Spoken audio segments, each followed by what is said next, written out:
Welcome to Creamer Media's Polity. I'm Brad Dubbelman. In studio with me is Nick Norman, author of the book The Extraordinary World of Diamonds. Welcome, Nick. Thank you. The book speaks about mining on every continent in the world. What type of research was involved in writing this book? Well, I've done quite a lot of work in southern Africa, as far north as Angola, in diamonds. Mainly South Africa, also Lesotho, and quite a bit in Angola. For the rest, there was a lot of reading, and I was very thankful for the internet and Google.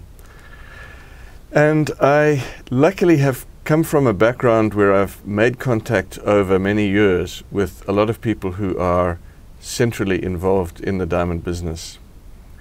I worked for Rio Tinto for many years. Rio Tinto is now quite a big player in the diamond business. And I was put in touch with one of their geologists. He's in fact a consulting geologist. He's not on their payroll anymore. And his name is Chris Smith. And Chris was hugely influential in accumulating data for me. He's married to a Russian geologist, and she has been involved from an early stage in the Russian diamond business, which is really a major part of the business today.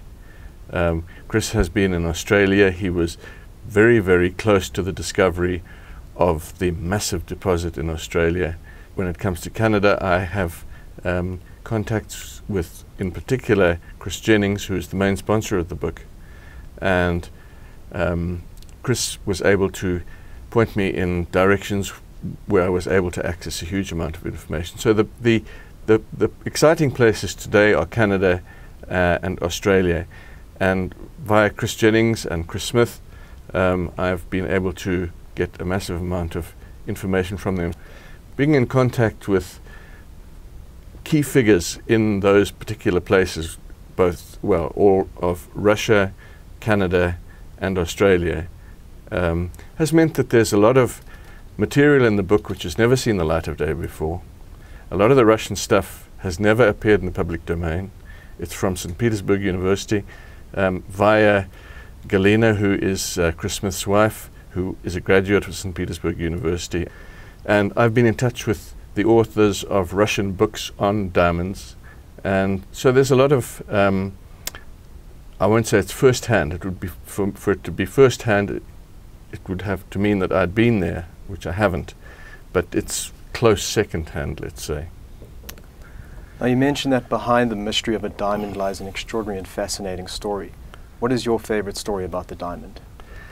There are two stories. You ask which are my favorite stories, and as far as the mining community is concerned, these would be the stories. Well, they're two parts of the same story, really.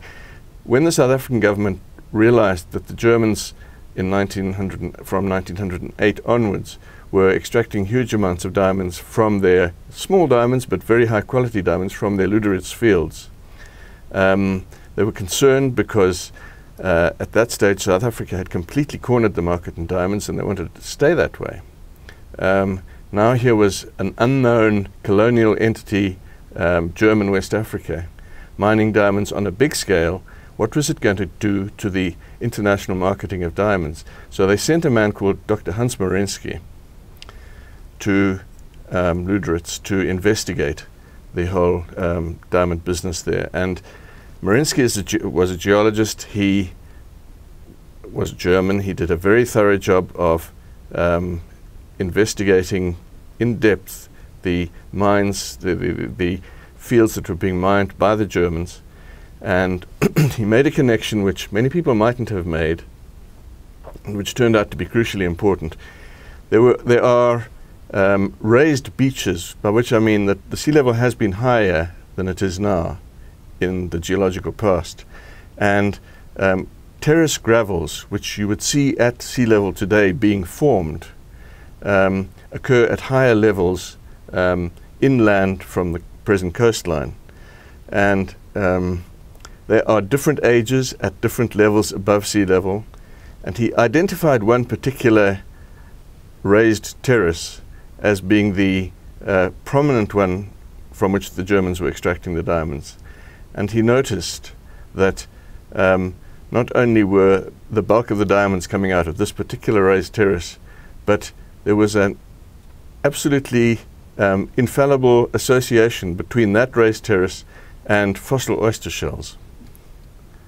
There is no geological reason why diamonds and fossil oyster shells should accumulate in the same place, other than that a lot of the other material, the sand and the clay and the small pebbles and so on, had been removed. It had been stable for a very long time. It was a very mature beach, and the boulders had survived, the oyster shells had survived, and the diamonds were still there. In 1926, a man called Jack Carsons discovered diamonds in the Namaqualand near Port Nolloth, and there was a stampede into that corner of South Africa.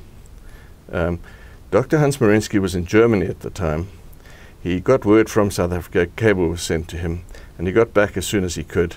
And he went down there now to, in normal circumstances, to find which particular patch of gravel is going to be richly diamondiferous and which is going to be sterile, requires testing of that gravel. You have to screen off the coarse stuff, you have to go through a whole long procedure to find out whether there are diamonds or not. And that's what people were doing. They had pegged their claims, they were screening and frantically trying to find water to wash the gravels and so on. Marinsky arrived, and he looked around, and he saw oyster shells. And he thought, hello, nobody else knows about this. And he pegged claims, and he pegged claims, and he pegged claims. And Marinsky himself had soon, and his partners, one or two partners, had soon secured the bulk of the Namaqualand diamonds in 1926, 27. He was unable to, he didn't have the resources to develop them himself, and he was getting on, he was looking forward to retirement, and he contacted Ernest Oppenheimer, who was, by virtue of the acquisition of the German rights, was about to get into a very powerful position in De Beers. He'd never been a director of De Beers before, but now he was about to enter De Beers in an influential way. And Marinsky brought Oppenheimer into the Namaqualand claims. De Beers, or Anglo-American, and De Beers explored the Namaqualand diamonds north and south of the discovery point until they got to the Orange River, and they realized that across the river the rights belonged to them anyway, and they were the richest parts of the field against the river, south of the river. But there must be north of the river as well.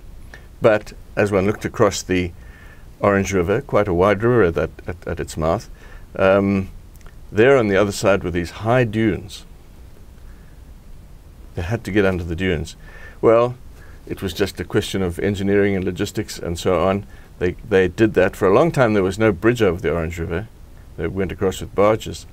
They stripped the sand off, found the same gravels, and they spent the next practically 100 years, 80, 90 years, developing what became the biggest alluvial diamond field in history. 100 million carats of 95+% gem diamonds.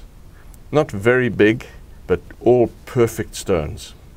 And if you think of what 100 million carats of diamonds means in terms of rands and cents, it's just unbelievable. So that's a nice story, that Ernest Oppenheimer was able to acquire the rights from virtually under the nose of De Beers, rights which weren't considered to be that important, but which in the light of history turned out to be hugely important. Some gemstones are considered more rare than diamonds. However, De Beers tells us that diamonds are forever, and Marilyn Monroe even sang a song about diamonds. What is it about the stone that captivates us so much? Diamonds are not rare. Diamonds really occur in substantial quantities in various deposits like at Chwaneng in Botswana and in Argyll in Australia. And there are many gemstones, semi-precious mostly, and precious, which are much rarer.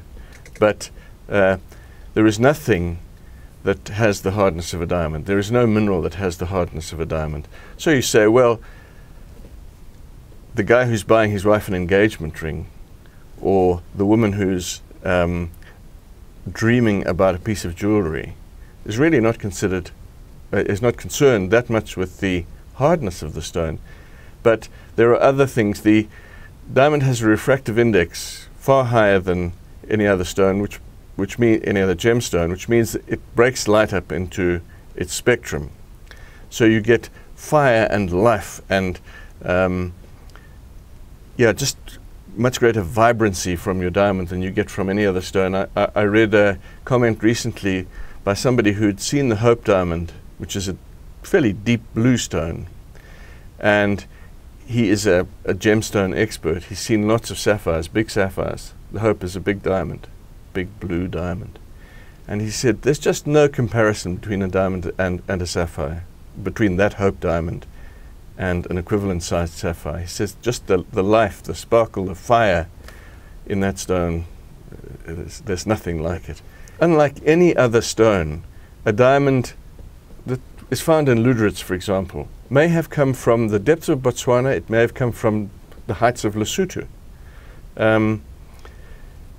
It's traveled literally well over 1,000 kilometers. There's no other stone that can do that. There's no other stone that was formed 150 kilometers below the surface. And you say, well, so what? Come back to the woman who's looking at a priceless piece of jewelry in the shop window. She's not concerned really with whether it came from 150 kilometers below the surface or whether it traveled 1,000 kilometers down the Orange River.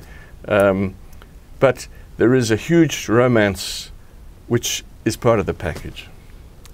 How has the exploration and mining of diamonds changed over the years? It's changed a lot.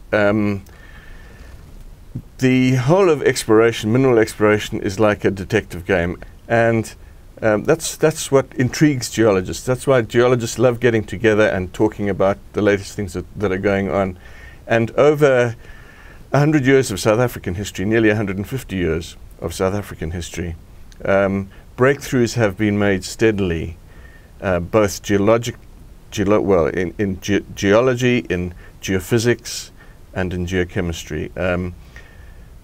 The shortcuts that need to be taken to evaluate at an early stage whether a deposit that has been found is likely to be payable or not, those shortcuts are the advances that have taken place over the last, particularly the last 50 years, but to an extent over the last 120, 130 years.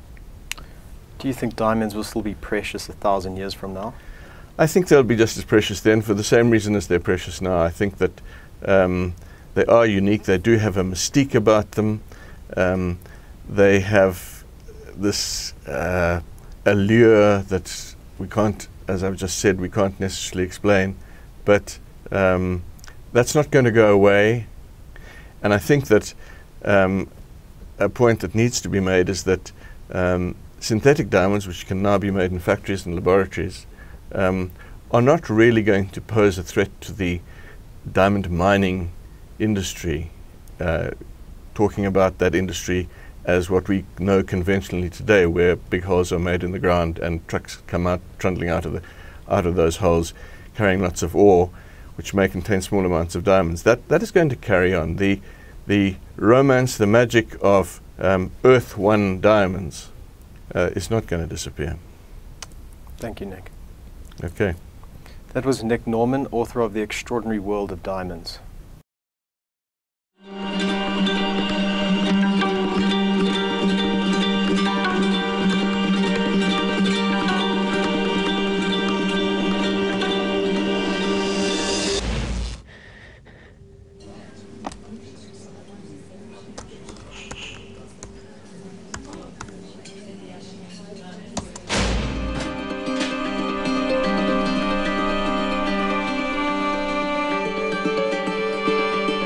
Donate now and give 15 Rand a month. SMS JOIN to 41486